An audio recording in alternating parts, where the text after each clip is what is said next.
ওরে পরের জাগা পরের জমিন ঘর বানাইয়া আমি রই, আমি তো সেই ঘরের মালিক নই গো। ওরে আমি তো সেই ঘরের মালিক নই।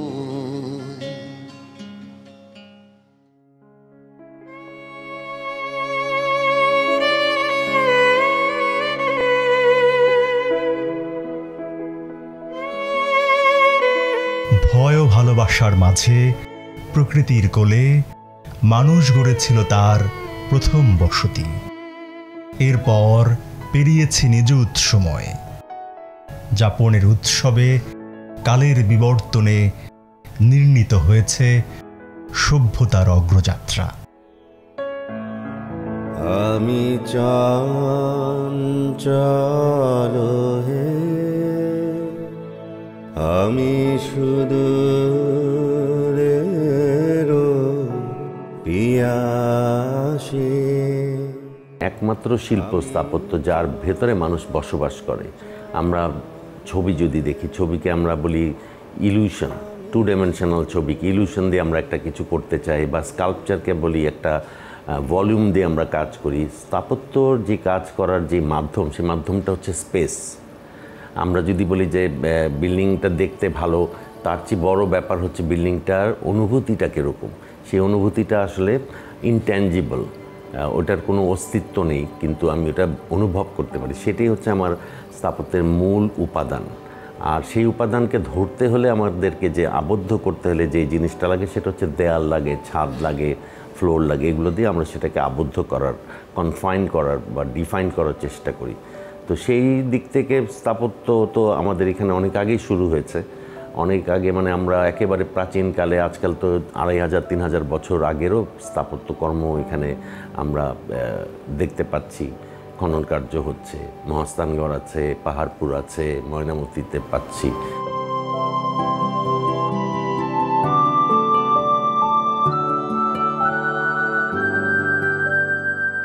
সেখানে কিন্তু আপনি দেখবেন যে চৌকোনা, যে মঙ্কসদের যে ঘরগুলা চারিদিকে, আপনার মাঝখানে স্তূপা, প্রদক্ষিণা পথ, এটা আপনার এটা একটা ডায়ালগ ছিল না ওই সময়।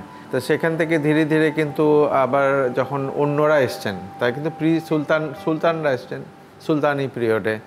তো সেটা তো এসেছে 1200, ইখতিয়ার মোহাম্মদ বখতিয়ার খলজি মনে করেন, হ্যাঁ, সেটা তারাও কিন্তু একটা ল্যাঙ্গুয়েজ তৈরি করেছেন। এবং এই ব্রিকটা কিন্তু বাংলাদেশের একটা বড় ধরনের উপাদান ছিল।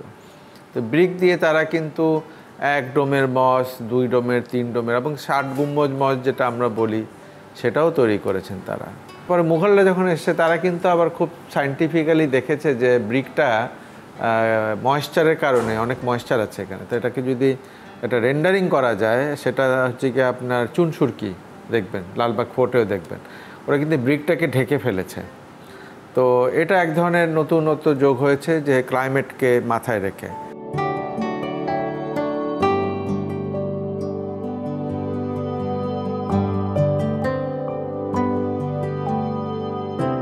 তারপরে তো ব্রিটিশরা এসছে।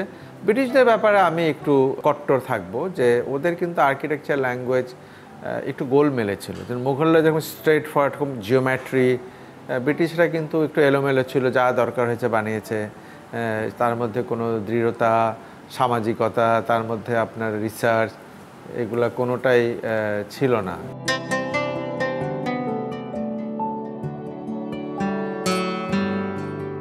আমার মনে হয় যে পৃথিবীর ইতিহাসে একটা বড় বিবর্তন হয়েছে, যেটা হচ্ছে মডার্ন মুভমেন্ট, যেটাকে আমরা ইউরোপে বলা হয় আপনার ডিস্টিল মুভমেন্ট।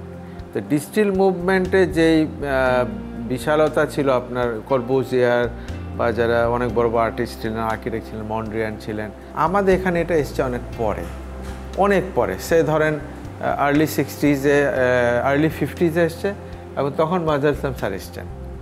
আর্ট কলেজ যেটা আমরা বলি না, আর্ট ইনস্টিটিউট, ওইখানে দেখবেন যে এই নতুন একটা স্থাপত্য এসছে, যেটা ইউরোপের এই স্থাপত্যের রীতিকে ধরে কিন্তু বাঙালি স্থাপত্যের সংযোজন হয়েছে এখানে।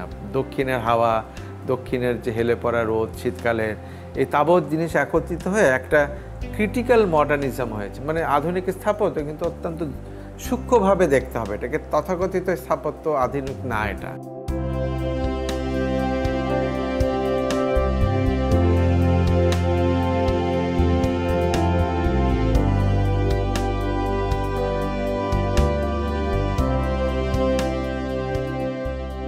ওই প্রবাহ থেকে কিন্তু উনি অনেককে ডেকেছেন। আপনার ডক্সিডেস এসছেন, গ্রিক আর্কিটেক্ট, তারপরে এসছেন আপনার ওনার সঙ্গে টাইগারম্যান এসছেন, তারপরে পল রুলফ হচ্ছেন একদম কট্টর আপনার মডার্নিস্ট, কট্টর একদম ইউরোপের শেষ প্রজন্মের কট্টর মডার্নিস্ট। উনি এসে আপনার কৃষি বিশ্ববিদ্যালয় করেছেন। কিন্তু লাস্টে যিনি এসছেন, যেটা নায়কের মতো অনেকটা, সেটা লুয়াই কান।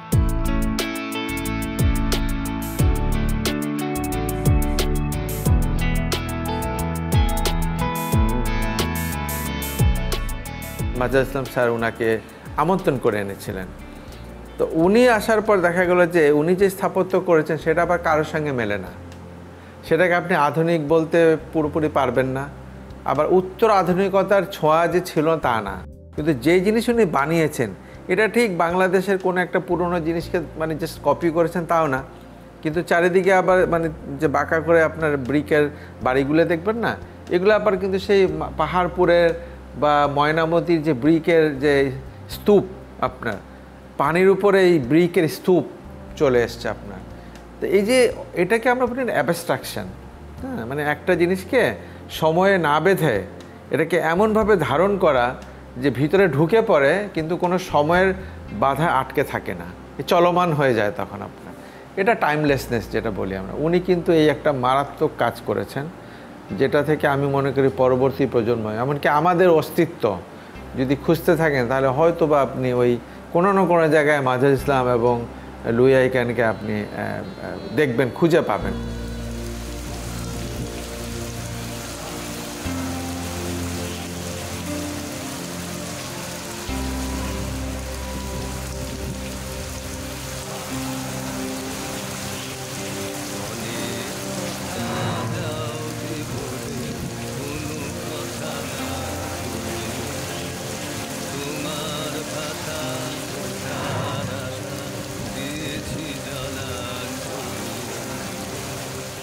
স্থাপত্যের দৃশ্যগত ভাষা আসলে সেটা নিয়ে আমি খুব চিন্তিত না। স্থাপত্যের সামাজিক যেই ভাষা বা আমরা বলি যে সাংস্কৃতিক যে ভাষা, সেই ভাষাটাই জরুরি। কিন্তু যেমন ধরেন আমি আজকে শার্ট পরছি, বা সেই শার্টের কাপড় তার আমি বানাচ্ছি না বা আমার এখান থেকে হচ্ছে না, বিদেশি কাপড় হতে পারে, কিন্তু আমি পাঞ্জাবি বানিয়ে পরতে পারি, আমি শার্টও পরতে পারি। It depends on my comfort level. তো স্থাপত্যের ক্ষেত্রেও সেটা হচ্ছে। আমরা তো আধুনিক হচ্ছে বলছি, আধুনিক হতে গেলে আধুনিকতার যেই ছোঁয়াগুলো সেগুলো কিন্তু আসলে সরাসরি মাটির থেকে উঠে আসে না। ওটা একটা সংকর টাইপের ধারণা তৈরি হয়। যেমন মাটির থেকে আসবে ভ্যালুজ, আসবে আমার, হ্যাঁ, আমার মূল্যবোধ, আমার অর্থনীতি, আমার সামাজিক অবস্থা, আমার সংস্কৃতি, এগুলো কিন্তু আমার স্থাপত্যে থাকবে। এখন এইটার সঙ্গে কী মিশবে? আমার সব কিছুতে, আমি গাড়ি চলছি বিদেশি, সব চলছে, আমরা তো ঘোড়ার গাড়িতে চলছি না এখন, আমরা সব কিছুতেই চলছি, যেমন সব কিছুই আধুনিকায়ন হচ্ছে, পশ্চিমায়ন হচ্ছে। সেইটা কিন্তু স্থাপত্যতেও এটার প্রভাব আছে। সেই প্রভাবটাকে কিন্তু আমি অ্যাভয়েড করতে পারছি না। এর মধ্যে যদি আমরা বৃহৎভাবে দুইটা ভাগ করি, একটা হচ্ছে যে আমাদের যে বসতবাটির বিষয়টা, আরেকটা হচ্ছে আমাদের আদার্স, মানে অন্যান্য স্থাপত্যকর্ম, যেমন কমার্শিয়াল বিল্ডিং, শপিং মল, এগুলো যদি আসে, তো সেই সব হিসাব করলে এই যে আমি যেই আইটেমগুলোর কথা বললাম, আমার মূল্যবোধ, আমার সংস্কৃতি, আমার অর্থনীতি, হ্যাঁ, আমার ধর্ম, এগুলো মিলে এইগুলার প্রতিফলনটা আমার বসতবাটিতে থাকে, এবং সেটা আমরা করছি। এবং করতে গিয়ে এই যে আধুনিক জিনিসগুলো, জানালাগুলো বড় হচ্ছে, জানালার কাজ বড় হচ্ছে, আগে সেটা সম্ভব ছিল না, বিকজ ওইটা আসলে তখন প্রযুক্তির অতটা অগ্রসর হয় না। এখন প্রযুক্তি অগ্রসর হয়েছে, আমরা দেশ বিদেশে ঘুরছি, আমরা একটা মোটামুটি আমি বলতে পারি যে বাসায় যেটা হচ্ছে কিছুটা ইন্টারন্যাশনাল স্টাইল বলি আমরা, এটা পশ্চিমাও বলবো না, ইন্টারন্যাশনাল। আমরা কিছু জাপান থেকেও নিতে পারি, কিছু আবার একেবারে আমেরিকা থেকেও নিতে পারি। এইটার একটা সংমিশ্রণ আমরা বাসায় পাচ্ছি।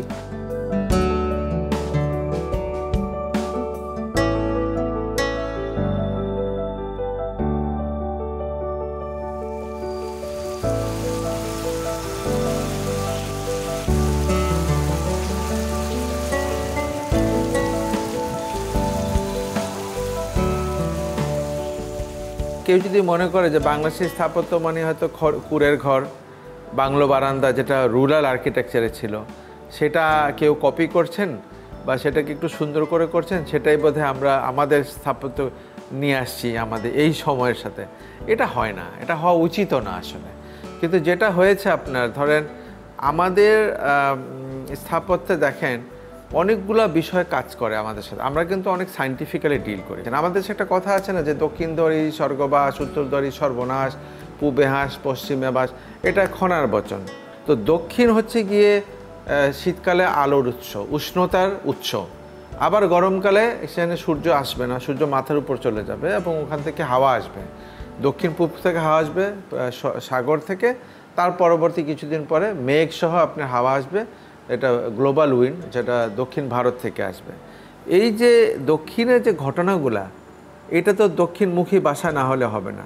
তো মাজেদ হাসান স্যার কিন্তু এটাকে প্রাধান্য দিয়েছেন, উনি প্রাধান্য দিয়েছেন, উঠানের প্রাধান্য দিয়েছেন, উনি গাছের প্রাধান্য দিয়েছেন, যেটা ইউরোপে অনেক জায়গায় অতটা সহজ না আপনার। তো এই যে এবং ভিতরের বাসার ভিতর এবং বাইরের যে সম্পর্ক, সেটা অনেকটা লিকুইড আপনার, হ্যাঁ, কখন বাইরে কিনা না ভিতরে কিনা বোঝা যায় না আপনার। থ্রেশহোল্ড পয়েন্ট তৈরি হয় আপনার, বারান্দা একটা থ্রেশহোল্ড, না ঘর না বাহির, ওই বারান্দাটা হচ্ছে কি ইন বিটুইন টু ওয়ার্ল্ড, বাইরের ওয়ার্ল্ড আর ভিতরের ওয়ার্ল্ড, তাই না? তো এইটা আমাদের জায়গা হচ্ছে এই প্যাভিলিয়নের মতো, ওই জায়গাটা হচ্ছে আমাদের জায়গা।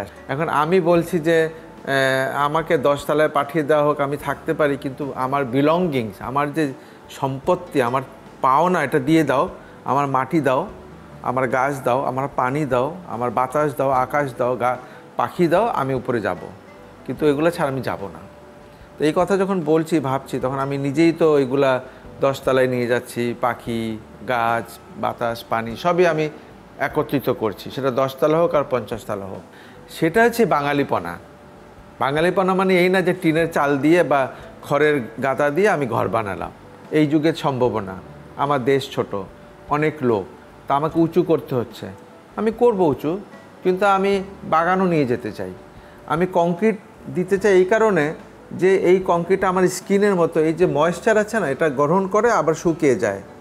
এখন আমি যদি এইটা অন্য কোনো মেটেরিয়াল দিই, সেটা নিতে পারবে না। ব্রিক পারে এই কাজটা করতে, কিন্তু ব্রিক দিয়ে আপনি 20 তলা বিল্ডিং বানাতে পারবেন না। ও ল্যাটারাল লোড নেয়, মানে আনুভূমিক লোড নেয় না, সে পড়ে যাবে, ভূমিকম্পে পড়ে যাবে আর ঝড়ের সময় পড়ে যাবে আপনার। তো এই যে কতগুলো কমপ্লেক্স জিনিস আর্কিটেকচার এসে হাজির হয়, সমস্তটা সমাধান করে আপনাকে একটা কবিতা রচনা করতে হবে। This is my powerful enjoyment. তো সেইখানে হচ্ছে এর ভয়টাও কিন্তু প্রচণ্ড, যেই মানুষের প্রচণ্ড শক্তি, সেই শক্তি দিয়ে সে একটা জিনিসকে ধ্বংস করে ফেলতে পারে। দিনে দিনে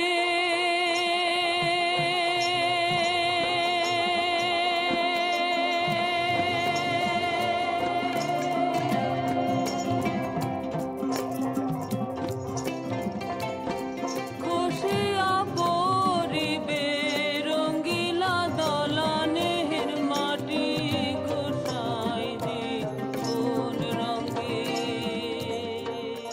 আমাদের এই অঞ্চলে বিশেষ করে যে আমাদের যে পলিমাটির যে অঞ্চল, এই অঞ্চলটা মূলত কৃষিযোগ্য জমির জন্য ছিল এবং কৃষক সমাজটা এখানে বেশি আধিপত্য বিস্তার করেছিল। পরে গিয়ে কিছু কিছু ভিনদেশি ধরনের স্থাপত্য আমরা দেখতে পাই, জমিদার বাড়িগুলো হয়েছে, কিন্তু এগুলো খুব বেশি দূরে আমরা যেতে পারি না। আমাদের নগর স্থাপত্যের যে ধারা, সেই ধারাটা একটা জায়গায় এসে বিচ্ছিন্ন হয়েছে। আমরা সুদূর প্রসারী কোনো কিছু ভাবতে পারি না, আমরা যেটাকে লং টার্ম ভিশন বলি, আমরা ভাবি না।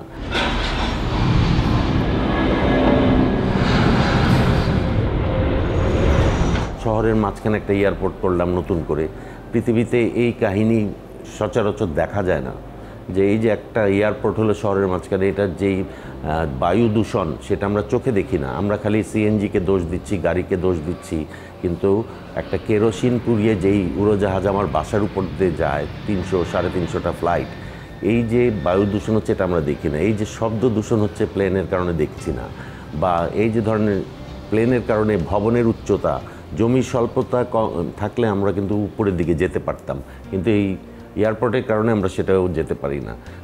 এই সব জিনিসগুলো কিন্তু আমরা ভেবে করি না, আমরা করেছি শর্ট টার্ম চিন্তা করে, যে জমি দখল বা অ্যাকোয়ার করা, অধিগ্রহণ করা অনেক জটিল কাজ। তাই আমি আমার এয়ারপোর্টের পাশেই খালি জায়গা আছে, ওইখানেই বানালাম একটা টিনের ঘর, 24,000 কোটি 22,000 কোটি টাকা খরচা করে। বাট এটা এই সময়কার এয়ারপোর্ট হয়নি। এয়ারপোর্ট কিন্তু একটা দেশের মানে প্রথম দুয়ার, যেটা দিয়ে আমি ঢুকে বুঝতে পারবো যে এই দেশটা কীরকম। এরকম অনেক কাহিনী হয়েছে। আমরা যে এলিভেটেড এক্সপ্রেসওয়ের কথাও বলছি, এইগুলো কিন্তু হচ্ছে, আমি সবসময় বলি যে আমাদের যে শহরটা একটা ক্যান্সার আক্রান্ত শহর, সেই শহরে মলম দিয়ে সেই ক্যান্সারের চিকিৎসা করার চেষ্টা করা হচ্ছে। এলিভেটেড এক্সপ্রেসওয়ে কাদের জন্য করেছি? শুধুমাত্র 5% লোকের জন্য যাদের গাড়ি আছে। উঠলে ভালো লাগে, উঠলে মনে হয় আমি বিদেশে চলে আসছি, কিন্তু সেই ভালো লাগার লোকটা কে?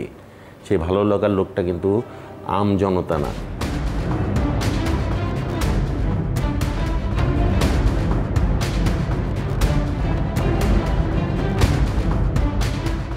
আমরা স্থাপত্য বললে বুঝি অনেক দালান কটা ইট কাঠ, না।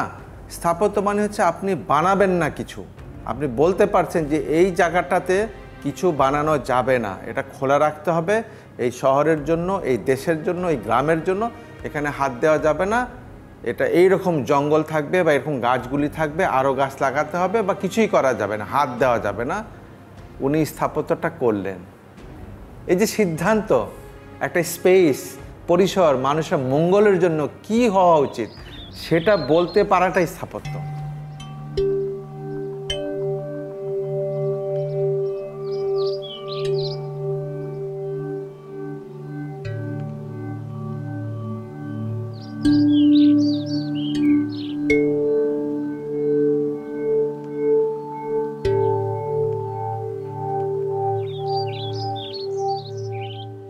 একশো বছর আগে থেকে 50 বছর আগে স্থপতি থেকে দেখা হতো দ্য লুয়াইকান, না, একটা হিরো।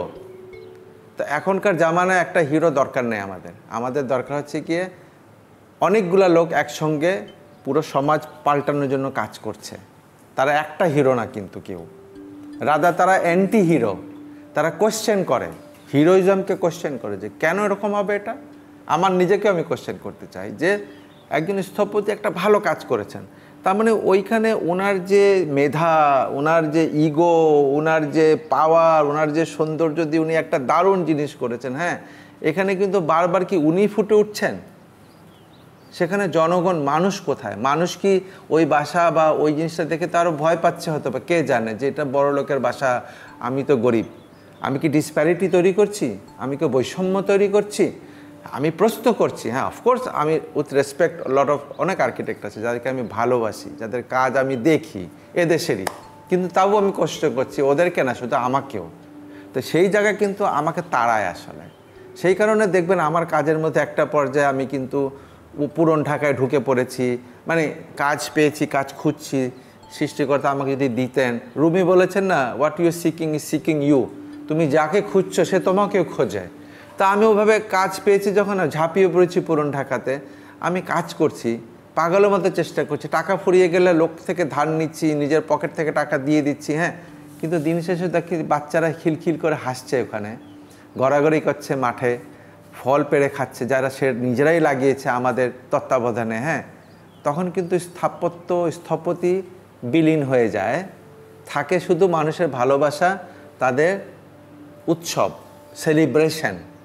যে বৃষ্টিতে তারা ভয় পেত, বৃষ্টিতে ভেসে যেত, নোংরা পানিতে তাদের পেটের পীড়া হতো, সেই পানি তারা দেখছে এখন ফিল্টার করে খেতে পারে, এবং বৃষ্টি হলে আনন্দ হয় তাদের। তারা জানে পানি জমে নষ্ট হবে না, কেন স্থপতি বা ইঞ্জিনিয়াররা মিলে ওটাকে ঠিক করেছে।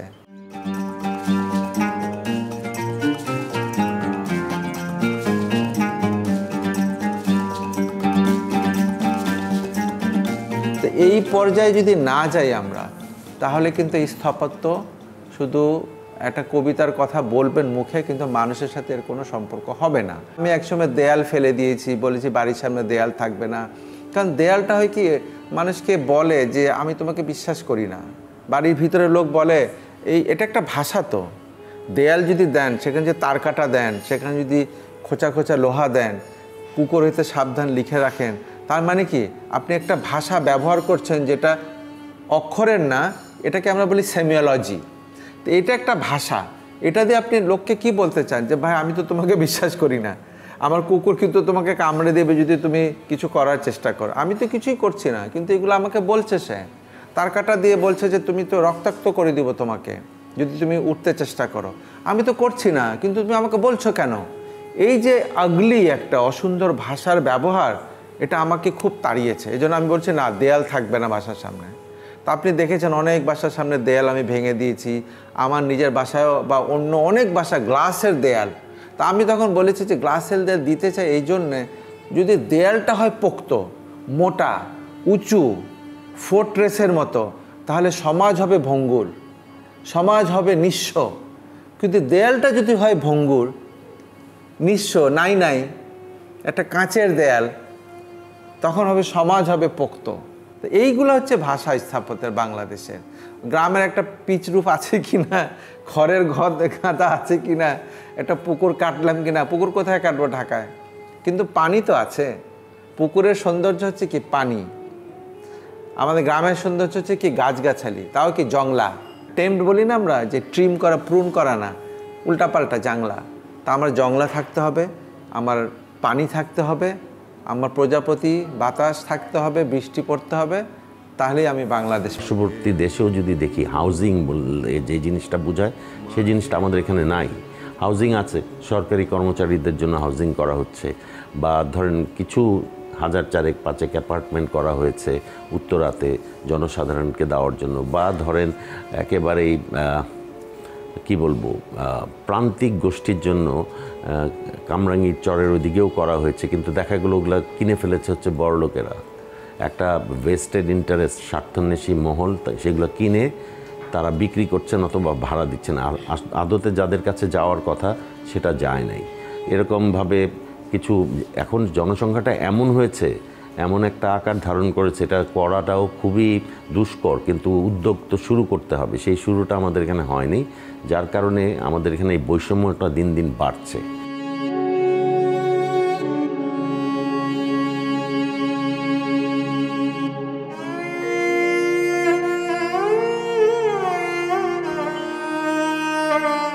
আজকের কংক্রিটের শহরে দাঁড়িয়ে আমরা যখন এক ফালি আকাশ খুঁজি, তখন বুঝি কেবল উঁচু দালান নয়, প্রয়োজন এক ইট পাথরের মহাকাব্য, যার প্রতিটি ইট অনুভূতিময় এক একটি শব্দ, প্রতিটি ছাদ একটি কল্পনা, প্রতিটি জানালা একটি মুক্তির স্বপ্ন।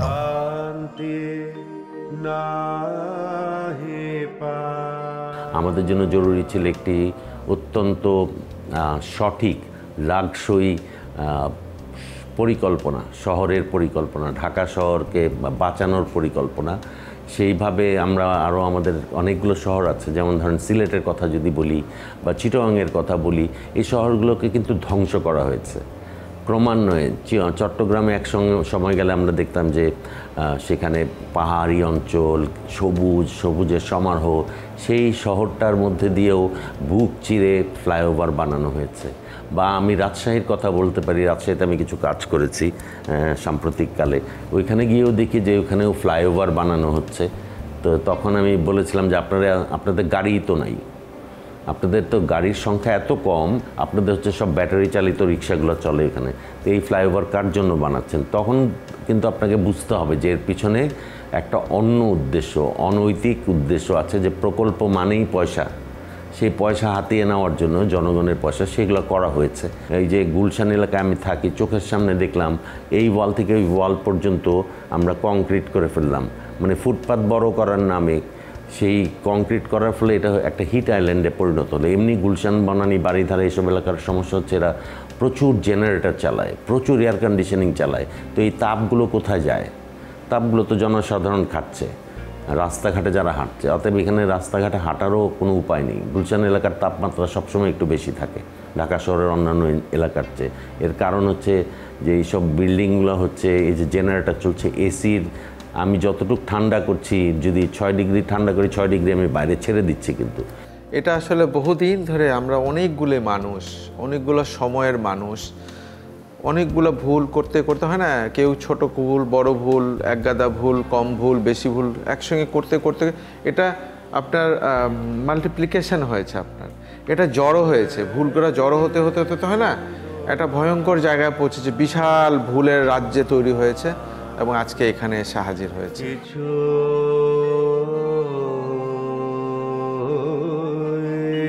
তো হলো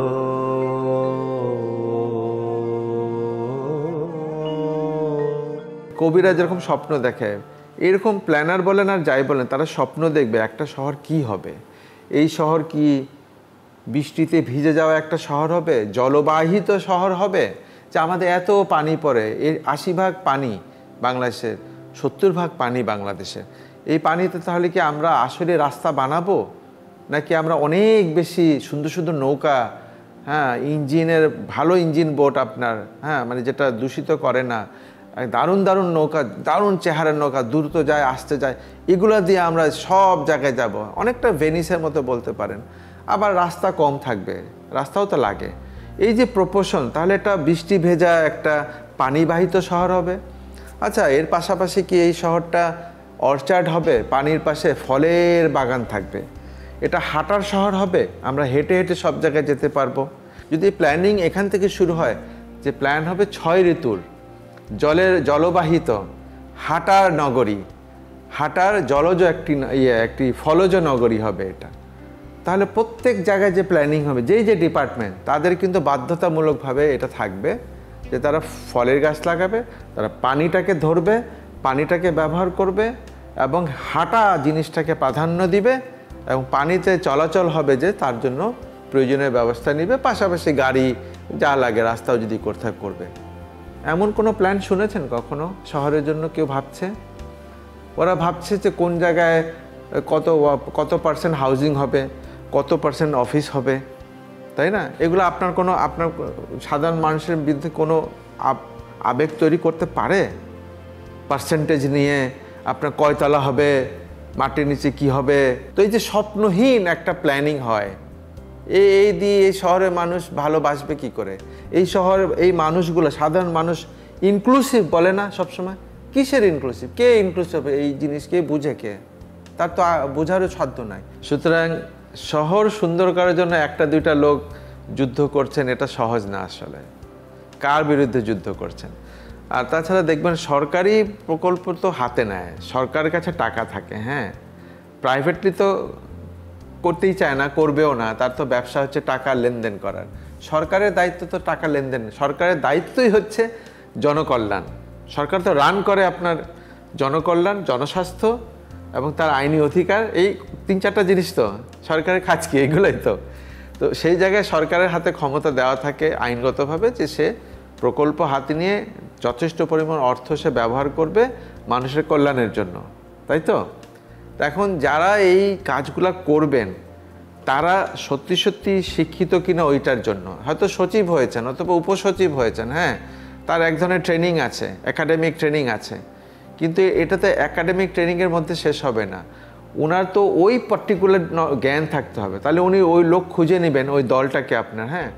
এখন রাইট দল খুঁজে নেওয়া, তার প্রতি সম্মান দেখানো এবং উনি ওনার প্রতি সম্মান দেখাবেন, একটা সম্পূর্ণভাবে সিভিলাইজড একটা কোঅর্ডিনেশন দরকার, সিভিলাইজড কোঅর্ডিনেশন দরকার।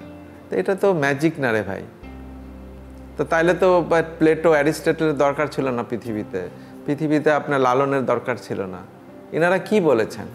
এই সমস্ত ইতিহাস ঘাটেন, এনারা এই কথাগুলোই বলেছেন যে মানবতা, মানুষকে ভালোবাসা, মানুষের জন্য কাজ করা, তাই না? নিজেকে ভালোবাসা, নিজেকে চেনা, নিজেকে চিনলে সৃষ্টিকর্তাকে চেনা যায়, মানে অন্যকে চেনা যায়। ওই ঘুরে ফিরে কনফুসিয়াস যে কথা বলছে আপনার, মাইকেল অ্যান্টোনিওনি যে মুভি বানাচ্ছে, আপনার ওজু যে মুভি বানাচ্ছে, আপনার সত্যজিৎ রায় যে মুভি বানাচ্ছেন, কি বলছেন তারা? এই কথাটাই তো বলছেন।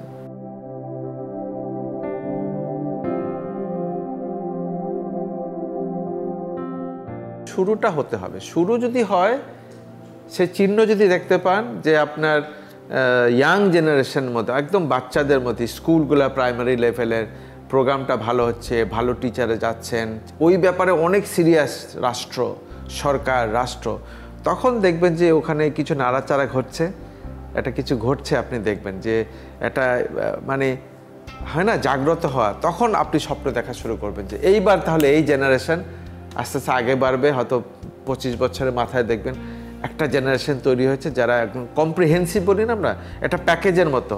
তো এই যে ব্যালেন্সটা, এইটা আমাদের করতে পারতে হবে। তো এখন অনেকেই হয়তো অনেক পাওয়ারফুল মানুষ, অনেক জ্ঞানী মানুষ, কিন্তু উনি কিন্তু সমন্বিত না, ওনার জ্ঞান কারো কাজে লাগে না। কেউ হয়তো অনেক কাজ করতে পারে কিন্তু ওই কাজ কারো কাজে লাগে না। তো এটা অত্যন্ত জটিল বিষয়, এটা খুব মানে সোশ্যালজিক্যাল, সাইকোলজিক্যাল, অ্যানথ্রোপোলজিক্যাল, আপনার অনেকগুলো বিষয় আছে। আর্কিটেকচার না অনেক কঠিন, বিশ্বাস করে, এটা অসম্ভব কঠিন একটা পেশা, এবং আমরা কেউ ঠিক বুঝতেই পারিনি, অথচ আর্কিটেক্টরা পারতো। পৃথিবীতে কোনো পেশা নাই, নট এ সিঙ্গেল, আপনি দেখান কোনো পেশা আছে যে স্বপ্নকে সামনে বানিয়ে দিবে আপনাকে। মিউজিক শুনেন না, এটা কানে শুনবেন, এটা আর নাই, কিন্তু তরঙ্গ শেষ। পেন্টিং দেখেন, ও দেখাচ্ছে একটা শহর এঁকেছে না, হাত দিয়ে দেখেন এটা 2D চ্যাপ্টার, নাই কিছু। কিন্তু আমরা যেটা বানাই, এই যে এখানে বসে আছেন, এটা কিন্তু মিথ্যা না, এটা এখানেই থাকবে বহু বছর।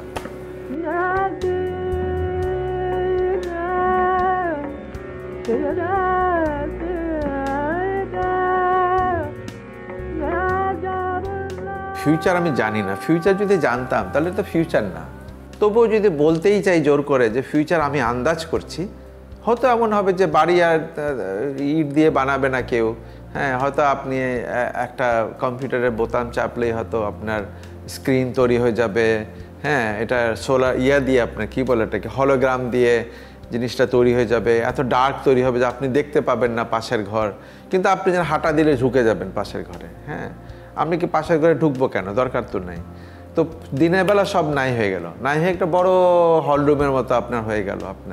আপনার মনে হলো বৃষ্টি আসলে ভালো হতো, আমার বৃষ্টি মন চাচ্ছে, একটা কবিতা লিখবো, দেখা গেলো আসলে বৃষ্টি ঝরঝর করে পড়ছে ওখানে। হতে পারে না, এখনই তো হয়, আপনি ভার্চুয়াল রিয়েলিটিতে দেখতে পাচ্ছেন না। তো এটা একটা আপার ভার্সন, একটা দারুণ ভার্সন যদি হয় আপনার, তখন হয়তো এই বাড়িঘর বানানোর প্রয়োজন হবে না টেকনোলজির কারণে আপনার, কিন্তু ওই মানুষই এগুলো করতে থাকবে হয়তো বা আপনার। তা আমি জানি না আসলে, এমন হয়তো মানুষ নাই হয়ে গেল, রোবটরা থাকছে, I don't know, that's not my, আমার চিন্তার কথা না এটা। আসলে আমি যতদিন বেঁচে আছি, I want to celebrate my life.